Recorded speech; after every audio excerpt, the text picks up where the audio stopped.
What's good, everyone? Anderson Emerald here to talk about the women's 100-meter dash at the 2025 Tokyo World Championships.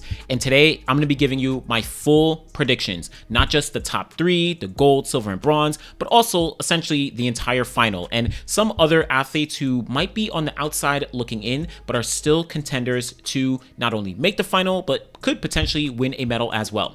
Now, what's been interesting about the women's 100 is we've essentially had a two-way race for the better part of this season, where Melissa Jefferson-Wooden and Julien have been the top two contenders when it comes to gold and silver medal. Maybe at one point Julien was the front runner, but then Melissa kind of turned the tides. And now as the season has been coming closer to the World Championships, Julien has kind of stepped back into the conversation once again. So I'm going to start off with those two, and then I'll kind of break down the rest of the field. So a little reverse from what I did on the men's side. Check out the preview video that I did for the men already out, top three, full final. But for the women, let's start off. Gold medal favorite, in my opinion, undoubtedly is Melissa Jefferson-Wooden. She has absolutely dominated the 2025 season in a way that only a few athletes through history have actually been able to do. This year, she's run 10.73, 10.75, 10.86, 10.84, 10.65, 10.66, and 10.76. Her consistency and ability to not only run sub 11 seconds,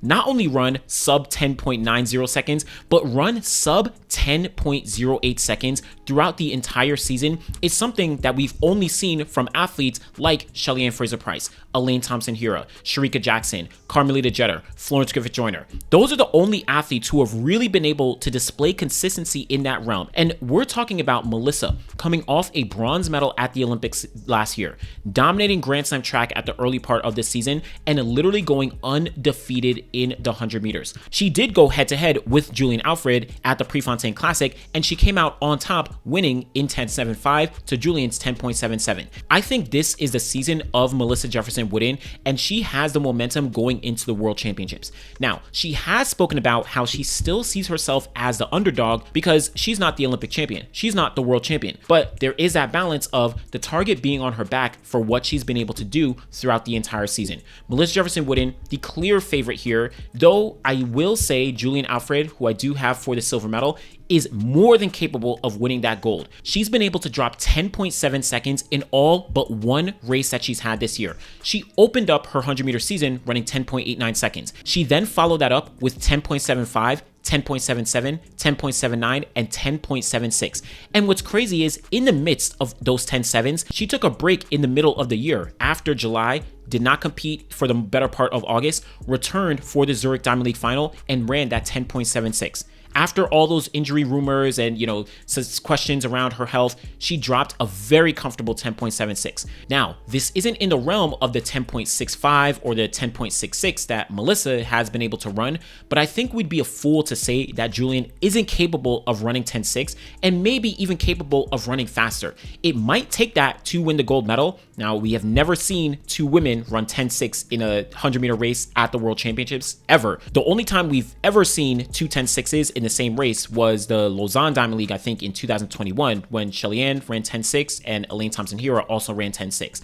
Outside of that, we haven't seen it at a global championships, but I do think if it was to happen, this might be the time. Two women in great health, in great fitness, building momentum. They've already clashed once. I'm excited to see. Melissa, my gold medal favorite. Julien, my silver medal favorite. Now, the rest of the field. I'm going to be honest, the bronze medal is completely up for the taking. There are so many women who are in the conversation to potentially not only make the final, but also win that bronze medal behind Melissa and behind Julien. Yo, before I continue on with the predictions, I need y'all to tap in with everything Citius Mag. We have a full team on the ground in Tokyo getting coverage for the entire World Championships. Follow us on Instagram and Twitter, where we'll get stories and results and quotes and breaking news and all kinds of things almost minute by minute as the championships is going on. If you're not already, subscribe to Citius Mag on YouTube for not only post-race interviews with the athletes, but we're going to have post-race shows after every day of the championships. Eric and Aisha, they're going to be there for Good Morning Track and Field. And we'll probably have a few exclusive interviews with not only athletes, maybe some other people as well. So be sure to tap in for that. And then finally, if you're actually going to be in Tokyo for the World Championships, we're partnering with ASICS to host a few group runs in Tokyo. So go in the description. I got got links for everything so you can make sure you're up to date with Citius Mag. We got ya. Let's get back to those predictions. So I'm going to work backwards now and talk about some of the women I think are going to be on the outside looking in when it comes to the final. First off, this is really tough, but Dina Asher-Smith, she's had a relatively up and down season where she's run 10.93 earlier in June, and then she also more recently ran 10.94 at the Zurich Diamond League final. But in between that, she hasn't had the greatest seasons overall relative to her competitors. The Prefontaine Classic, she finished 6th place running 11.1. The Silesia Diamond League, she finished 7th place running 11.07. So not very consistent across the board. And the other thing is that she actually missed the Olympic final last year. So even though she had run sub 11 last year, she wasn't able to make the Olympic 100 meter final. 2023, she only qualified into the World Championship final on time and was one of the last qualifiers along with Iwa Sobota. So tough to me to say that Dina is 100% going to make the final, if not get on the podium, but it would not surprise me. I just personally don't have her at the moment. Also, along with that is TT Terry. Now, TT Terry was a kind of late addition because Aaliyah Hobbs unfortunately pulled out from Team USA after finishing 3rd place at USA's due to some injury setbacks. Definitely wishing Aaliyah, a healthy recovery and a quick recovery. TT Terry, she did finish 5th place at the Olympic Games last year in the final, and she's run a season's best of 10.85 as well as another best of 10.89 seconds this year. But it's a little tough because the consistency unfortunately just hasn't been there for me throughout the entire year. And in her one race after the USA Championships, which was the NACAC Championships, she ran the heats where she only finished 4th place, wasn't able to qualify into the final, and ran 11.33 seconds. Now, that doesn't mean that she's in terrible form. That doesn't mean that, that's truly indicative of what she's capable of. Again, she's run 5th place at the Olympic Games in the final last year. So we know she has the chops, but I'm just not sure based on current form that she's going to be in the final, though she very likely could, and she could challenge for a medal. Let's not play like TT isn't one of the, most consistent athletes over the past couple years. So not to downgrade TT in any capacity, but I just don't have her in my final. But let's move up. In my 8th place, this is where I have Kayla White. Kayla White has had what seems to be a very big comeback season for her. She ran 10.84 seconds to finish 2nd place at USA's behind Melissa Jefferson-Wooden, and she also ran 10.89 seconds in the heats of USA's. She was building and progressing as the season was going along. She ran a windy 10.99, a windy 10.97, and she did have a legal 11.07, again, prior to entering USA's, where she ran those 10.8s and a 10.92. Now, the thing that I'm a little hesitant on with Kayla White is she hasn't had any races after USA's, and the consistency outside of USA's has been a little up and down. She also hasn't competed against some of the top women who she's going to face at these World Championships, like a Shericka Jackson, a Julien Fraser-Pryce, Marie-Josee Smith. But let's be clear, Kayla does have experience from the World Championships when she made the semifinals in the 200 in Budapest 2023, and you cannot discount someone who's run 10.84 seconds as well as 10.89. I think Kayla White is in the running for a bronze medal at these global champs, but I just wasn't able to put her ahead of some of these other women. Ahead of her, 7th place, this is where I have Julien Fraser-Pryce. Now, this is tough because Julien is by far one of my favorite athletes in the history of track and field. She's one of the reasons that I even became a fan of track and field after her gold medal at the Olympics in 2008. And this is going to be her final championships in her entire career. She's retiring after the Tokyo World Championships this year. Now, she ran 10.91 seconds to finish 3rd place and qualify for the World Championships at Jamaican Trials. She finished behind Tina Clayton as well as Shericka Jackson. But since then, it's been a little up and down in terms of her consistency. She's run 11.07 at the Hungary Continental Tour, finishing 4th place behind Ta Lou, behind Tina Clayton, behind Shericka Jackson. Also, at the Brussels Diamond League, she also finished 4th place, running 11.17, actually finishing behind Melissa Jefferson-Wooden, Sha'carri Richardson, as well as Daryl Nita. So the consistency hasn't been there in her post-Jamaican Trials races, but we all know that Shelly is the most experienced athlete in this entire field. Like, considering what she's done through her career, there's no athlete that knows how to show up for a global championships like Julien Fraser-Pryce does, but I just wasn't able to put her ahead of some of the other women because of the consistency, post Jamaican Trials and some of the youth that I think other athletes are going to tap into when it comes to peaking for these world championships. But I would love to see Julien go out with a gold medal. I just don't think it's going to happen, or any medal for that matter. But just ahead of her, I may get flack for this, but Sha'carri Richardson, 6th place in this final. Now, Sha'carri has not had a great or good season for the most part at all, but in my opinion, she has made some steady progress that I think will lead her to perform to the best of her ability when we get to these World Championships. She started off running 11.4. She dropped down to 11.19. She then got to 11.07 at USA's in the heats. She had the wild card by way of being the defending world champion from 2023. Then at the Silesia Diamond League, she ran 11.05, season's best for her. And then finally, at the Brussels Diamond League, 11.08 seconds. But she finished 2nd place behind Melissa Jefferson-Wooden and ahead of some other athletes like a Daryl Nita, like a Julien Fraser-Pryce, and some other names in that field as well.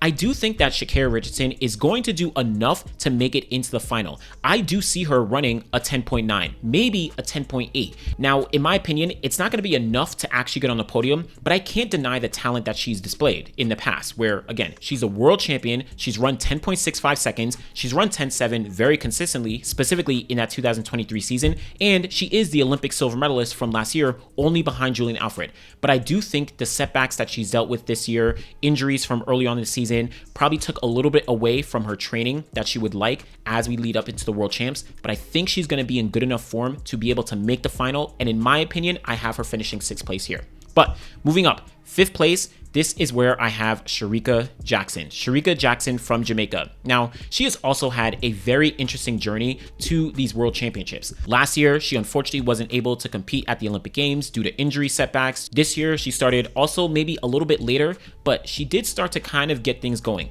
Early in the season, she won the Rabat Diamond League in the 100, running 11.04. She then went to Jamaican Trials and ran 10.88 seconds, qualifying in 2nd place to the World Championships. So she solidified her spot. She already had a wild card in the 200, so she didn't have to worry too much about that.